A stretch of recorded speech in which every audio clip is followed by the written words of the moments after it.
Prof, saya ingin tanya di Pak Prof, jika hari ini publik terkontaminasi dalam dua blok, antara yang menyatakan seperti Pak Prof bilang, bahwa ini masuk di dalam ujaran kebencian dan sara.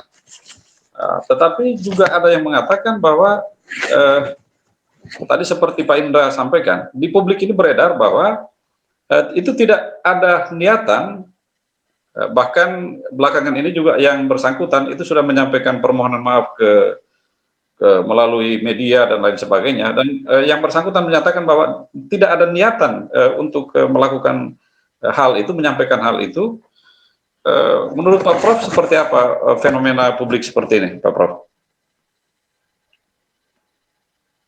Iya, berbahasa itu bukan seperti tindakan fisik yang jika orang kaget ya toh, melakukan sesuatu yang dia tidak sadar, dia tidak niati, ya. Kalau berbahasa, sekali lagi berbahasa itu dasarnya berpikir, ya toh. Jadi orang tidak pernah berpikir sesudah berbahasa. Itu hukumnya. Psikologi, psikolinguistik juga begitu. Orang berpikir dulu baru bahasa, gitu.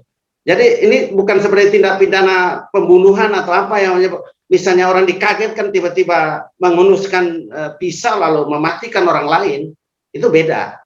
Kalau berbahasa itu berpikir dulu, ya.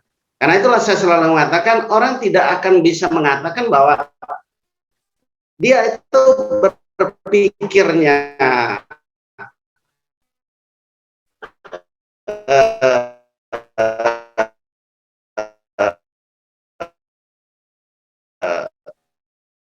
bagus tapi berbahasanya kurang bagus, tidak.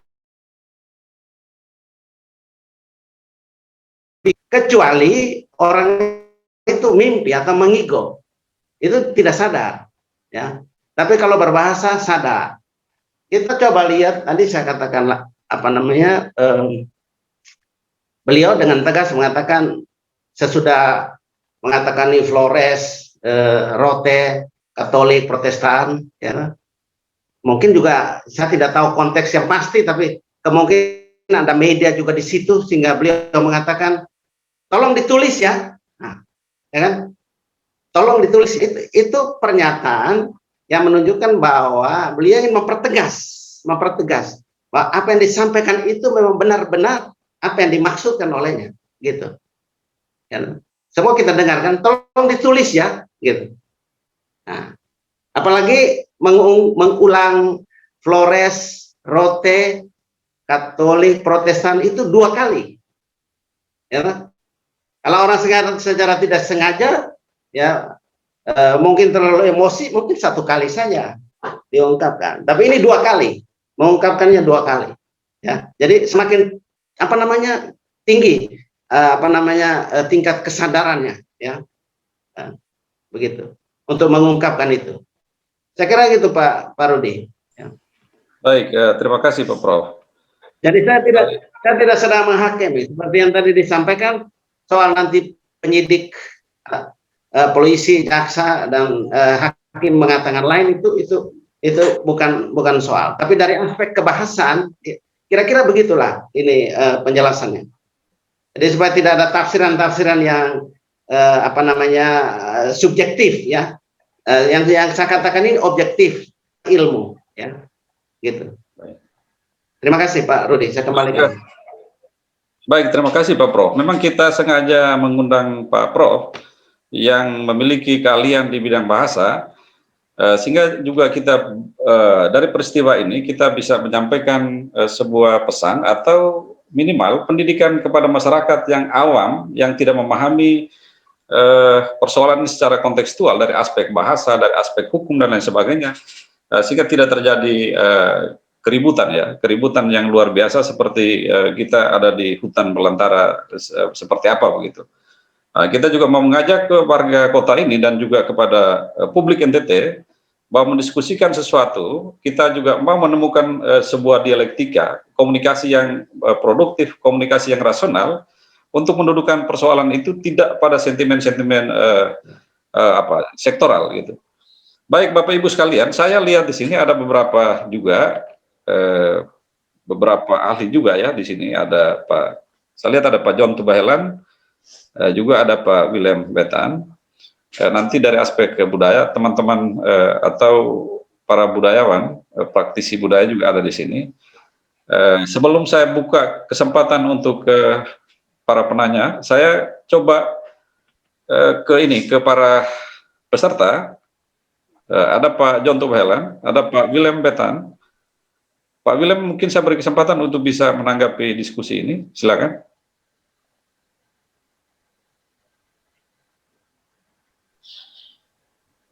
Baik, terima kasih. Selamat malam untuk kita semua. Saya harus menyapa khusus Pak Indra. Pak Indra, selamat malam. Karena masa lalu sudah menceritakan kita pernah bertemu. Selamat malam Pak, selamat malam. Malam Pak Indra. Iya, selamat malam Pak William. Iya, kalau Prof. Simor itu ya teman saya. Kalian Ya, dekat, ya. memang. Kita berdiskusi dalam satu kepentingan besar, yaitu kepentingan publik ya. Bahwa kita kadang masih harus berbeda dalam persepsi, itu kan wajar. Betul.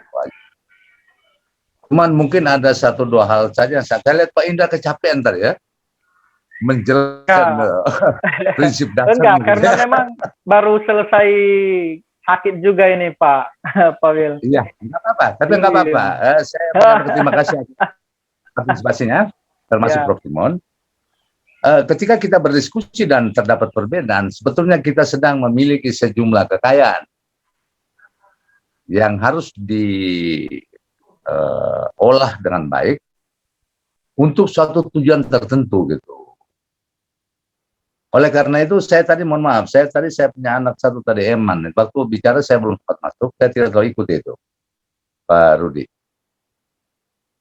Tapi minimal saya menangkap bahwa ada satu tekanan yang terlalu besar ke soal ujaran kebencian ya. Ujaran kebencian, lalu kemudian berdinamisasi dan akhirnya juga sudah disampaikan Polda ke Polda NTT gitu ya. Tapi saya kira ini kita coba mengamati dengan pikiran yang cerdas, tenang. Karena pertanyaan saya pertama yang harus saya ajukan adalah, apa sih tujuan semua dinamika ini ketika pernyataan Ketua DPRD Yeslodu ini menjadi konsumsi publik yang kemudian begitu meributkan gitu ya. Apa sih tujuannya? Oleh karena itu saya sebetulnya ingin di forum ini saya mau mengajak ya. Saya tidak bicara dulu perbedaannya. Kalau perbedaan antara Pak Indra dengan Prof. Simon, saya mengerti. Tapi saya ingin agar kita punya anak-anak yang sekarang misalnya sudah melaporkan ke Polda. Pertanyaan saya tujuannya apa gitu ya. Saya lihat Pak Indra tadi sudah tersirat, saya sudah baca dari penyampaian pikirannya. Tujuannya untuk apa? Kalau tujuan kita itu adalah untuk membangun harmonisasi dalam kehidupan sosial, pertanyaan saya berikut, langkah itu apakah cukup harus kita pelihara? Itu sama dan kita lebih memicu gitu. Nah itu saya mencoba bereferensi ke Pak Indra tadi itu, bahwa setiap tindak pidana itu ada unsur subjektif dan ada unsur objektifnya. Seseorang yang secara subjektif belum melakukan perbuatan pidana, tapi sudah diketahui harus dipidana. Orang mau mencuri, belum masuk, kalau ketangkap dipidana, tidak perlu dia mencuri dulu kan gitu. Karena subjektivitasnya, kan begitu. Apa yang disampaikan oleh Prof. Simon, saya mengerti dari prinsip-prinsip bahasanya. Tapi prinsip bahasa itu adalah menuangkan pikiran dan perasaan seseorang yang harus dinilai apakah apa yang dilakukan itu punya niat atau tidak punya niat. Hanya karena situasional. Saya lihat tadi Prof. Simon menyampaikan satu dikotomi bahwa ada prinsip bahasa yang namanya kontekstual. Orang mengatakan secara kontekstual itu berbeda dengan konseptual. Itu pasti berbeda. Dan kalau dua perbedaan ini kita coba pertemukan, saya harus mengatakan secara lebih demi kepentingan publik ya, saya tidak mau berkeinginan ada di posisi mana, saya kira tidak terlalu penting. Tapi saya lebih melihat juga satu pikiran dari Prof. Simon tadi itu tentang soal perbedaan dan pembedaan. Ini prinsip-prinsip harus dipakai dalam memberi makna pada sebuah pernyataan. Saya berusaha menangkap, saya tidak ahli bahasa, tapi saya berusaha menangkap bahwa apakah betul dalam pernyataan itu bermuatan ujaran kebencian. Kita teliti dulu dari segi bahasa. Untuk Prof. Simon mungkin juga, tadi Prof. Simon belum masuk ke wilayah itu. Apakah rekaman ini rekaman asli? Atau sudah diedit? Atau apakah rekaman ini kalaupun sudah diedit, siapa orang yang mengedit? Itu berpotensi pidana itu. Saya kira Pak Indra tadi sudah cukup jelas yang mengedit itu. Karena pertanyaannya, apa tujuan mengedit itu dan dipublikasikan? Sehingga di situ ada satu cabang di mana kita mempertanyakan yang menimbulkan ujaran kebencian itu yang mana? Apakah Bapak Yeskia Lodo sebagai Ketua DPD atau pengeditnya? Ini saya kira masalah yang perlu kita dalami.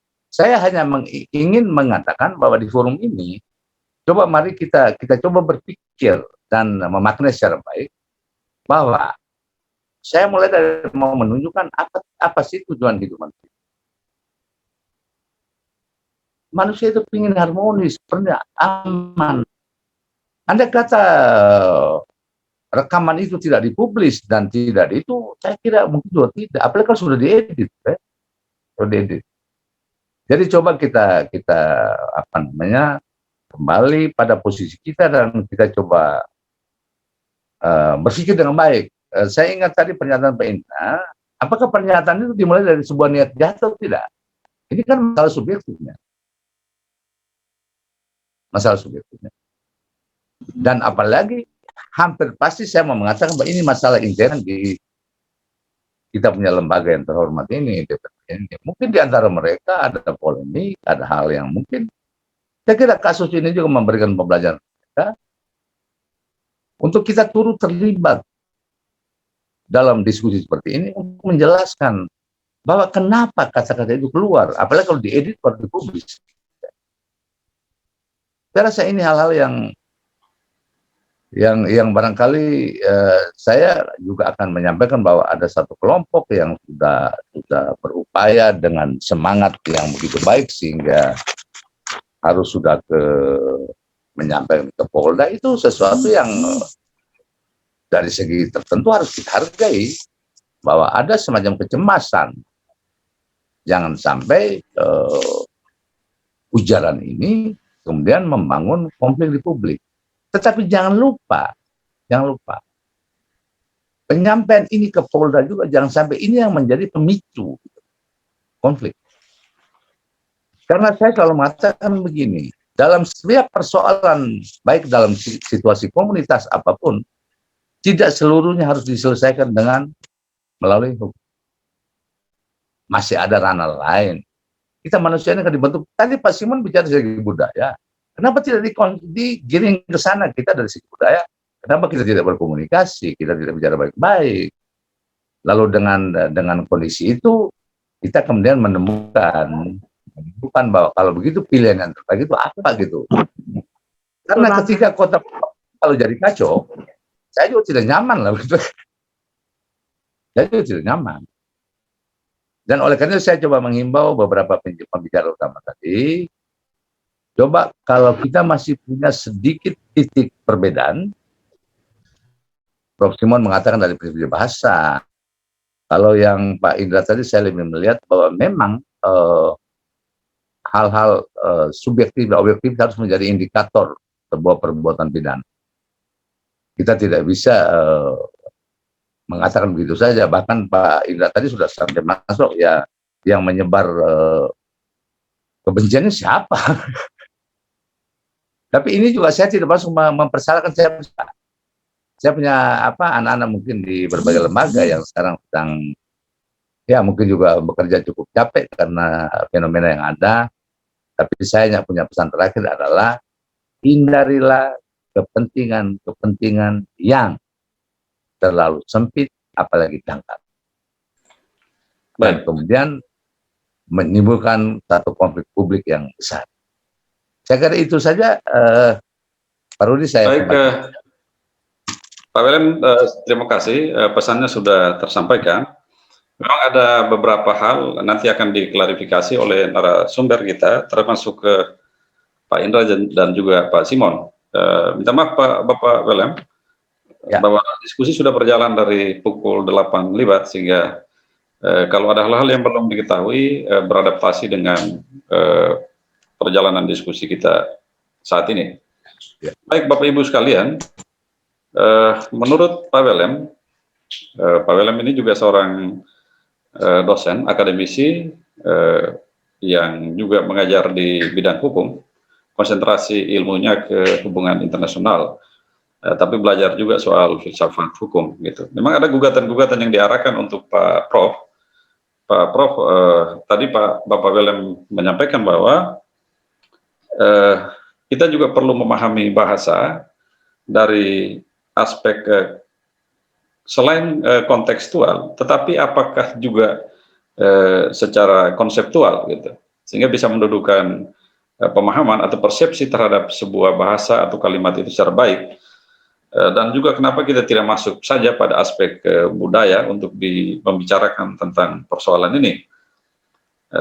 Lalu juga kepada Pak Indra, tadi Pak Indra sudah menyampaikan bahwa dalam hukum itu ada aspek subjektivitas dan juga objektivitas. Dalam kasus ini kira-kira apakah dilandasi juga ada keinginan untuk melakukan sebuah niat jahat atau tidak gitu? Memang unsur-unsur sudah dijelaskan oleh Pak Indra secara komprehensif, tetapi gugatan dari Pak William juga perlu dijawab gitu. Baik Bapak Ibu sekalian, sebelum saya ke Pak Simon dan Pak Indra untuk menjawab gugatan-gugatan dari Pak William, saya ingin beri kesempatan yang lain dulu. Di sini ada ini ya, ini kita ambil dari praktisi budaya dulu. Ada Pak Arianto, saya beri kesempatan 2 menit, silakan.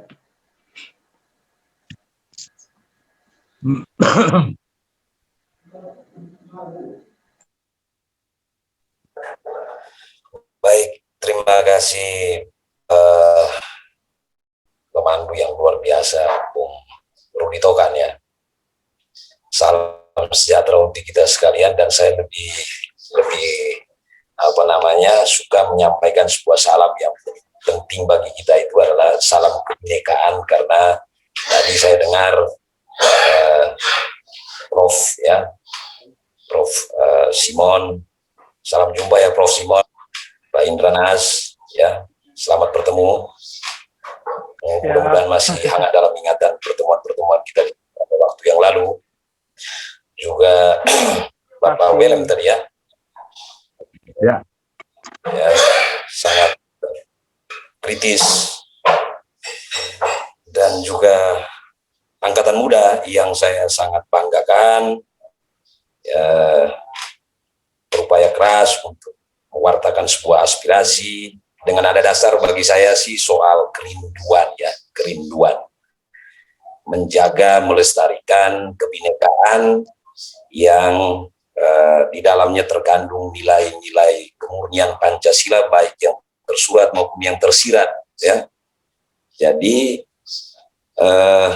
tentu kalau dari keseharian hidup kita menjunjung nilai sesuatu yang tak terukurkan, itu karena diregenerasikan dari masa ke masa dalam sebuah lingkup kehidupan kita, maka saya justru mau mengatakan ini perlu kita tanggapi karena angkatan muda mensangsikan dan merindukan sebuah pertahanan diri yang tak boleh terganggu.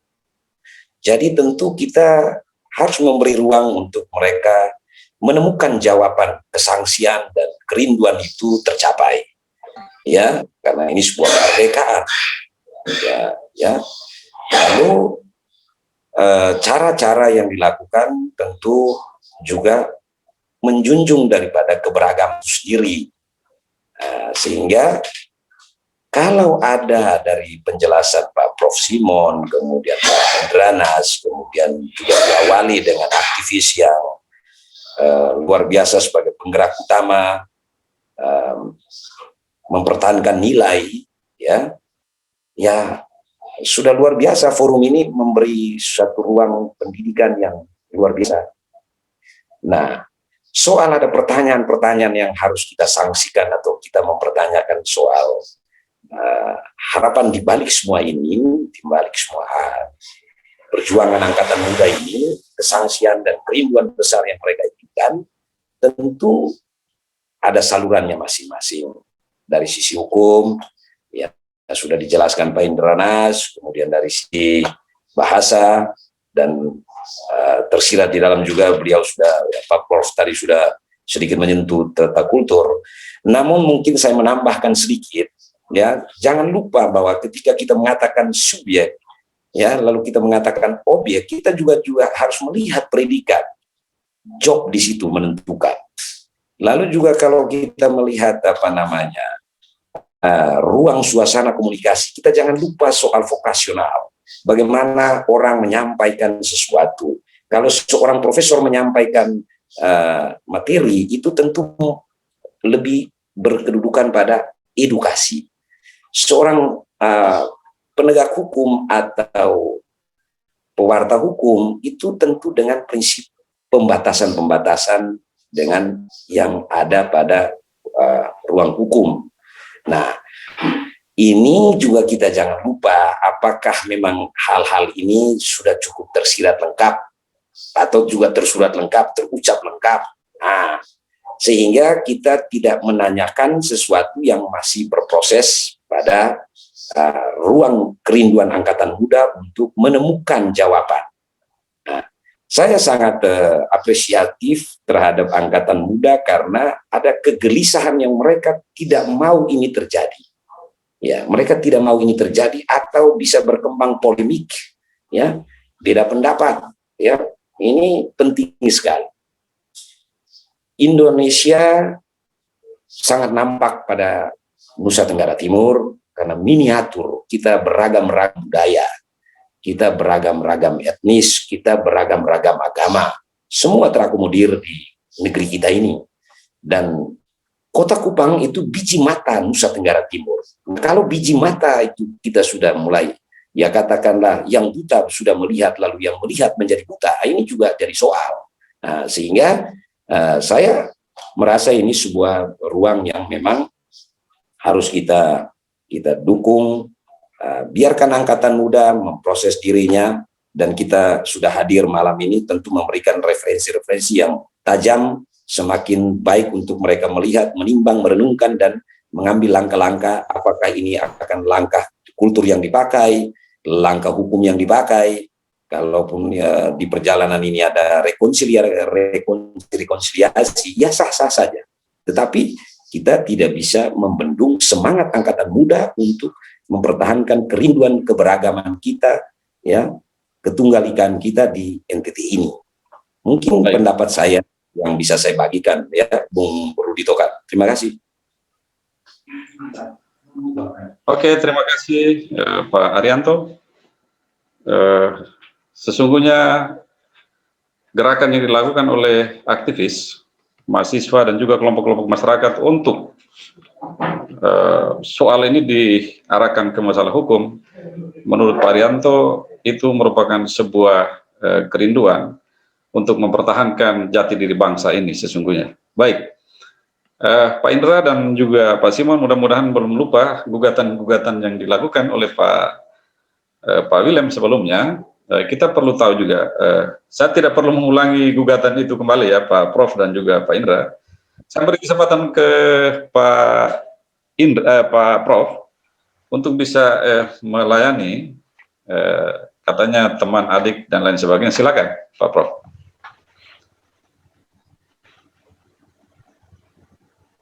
Pak Prof, audionya dikasih hidup.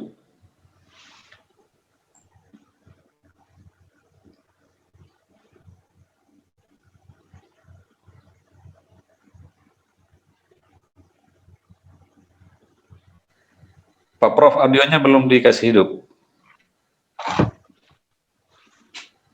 Ya, Silakan. saya sepakat kalau kita itu menempuh jalan yang soft, yang sejuk, ya. Tapi begini, tadi Pak Wela mengatakan ada konseptual dan kontekstual. Memang tafsiran ini sudah kontekstual, ya. Kalau konseptual itu justru malah sempit, ya. Saya beri contoh ya. Kalau saya mengatakan begini, kepada seseorang, saya lihat jam 12 atau jam 2 misalnya, saya mengatakan, woi, maaf, sudah jam 2. Ya mungkin kalau dia tidak paham konteksnya, dia akan mengatakan begini, ya jam 2, benar jam 2 kan? Jam 2 Indonesia Tengah, jam 1 Indonesia Barat, dia akan bilang begitu. Padahal saya mau mengatakan bahwa saya sudah lapar, gitu. Kita makan dulu, gitu. Nah, itu kontekstual. Kalau konsepnya sudah, sekarang jam 2, ya sekarang jam 2, ya sudah. Maknanya selesai, lokusi namanya. Tapi kalau saya bawa ke kontekstual, ya maknanya akan macam-macam. Ya, sudah jam 2, tadi saya memberitahu teman bahwa jam 1 atau setengah 2 saya harus sudah berangkat, ada urusan, tapi ini sekarang jam 2, gitu. Atau tadi kita janjian makan jam 1, ternyata sekarang jam 2. Konteksnya akan menjadi luas sekali. Nah, disitulah letak, ya, bagaimana persepsi orang yang tersebar dengan berbagai tingkat pendidikan, berbagai pemahaman tentang kebahasan. Jadi banyak sekali faktor yang terlibat di dalam pemaknaan sebuah ujaran. Ya, itulah sebabnya hari ini kita melihat ada pro, ada yang setuju, ada yang tidak setuju. Ya, itu biasa. Ya, biasa dalam menafsirkan. Dan dalam konteks ini, ya, saya ingin mengajak kita semua. Ini bagian dari mengedukasi siapapun orangnya, ya. Mau orang kecil, orang besar, ya. Mau level bukan pejabat ataupun pejabat, berhati-hatilah mengujarkan, gunakan bahasa untuk tidak mengakibatkan ditafsirkan sebagai kekerasan verbal, ya.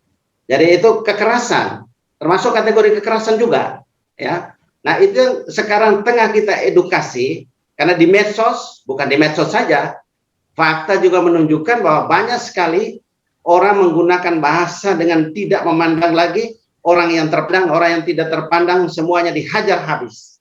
Ya, maka ketika menggunakan bahasa, sekali lagi formulasinya harus diatur dengan diksinya yang tepat, ya. Meskipun kita berbahasa itu selalu ekspresif. Kalau kita marah, kita mesti menggunakan kata-kata yang mengekspresikan marah, ya. Tetapi ini dalam konteks yang sedikit lebih bernuansa, yang tadi kita sebut sebagai ujaran kebencian. Kalau ditanya siapa yang menebarkan ujaran kebencian, ya kata-kata itu yang menimbulkan kebencian minimal kepada orang yang mendengar langsung, ya. Minimal kepada orang yang berhadapan langsung dengan orang yang mengujarkan itu sudah menimbulkan kebencian, ya. Nanti soal menyebarkan itu urusan undang-undang ITE, ya. Tapi kalau dipertanyakan apakah ini masuk dalam undang-undang ITE, kalau rekaman itu waktu itu direkam langsung dibawa ke polisi, itu belum disebarkan, tidak melanggar undang-undang ITE, karena ini soal pidana. Maka orang bawa rekaman itu langsung ke polisi, tapi rekaman itu disiarkan lagi, dinaikkan ke Facebook, disitulah nanti urusan penyelidik untuk ngecek siapa yang menyebarkan itu. Tapi yang pasti bahwa ada ujaran kebencian yang dirasakan oleh orang yang mendengar langsung, ya kan? Ya, saya kira itu beberapa penjelasan, dan saya tambahkan lagi bahwa ini bagian dari identitas, menyatakan identitas yang kebablasan, berlebihan. ya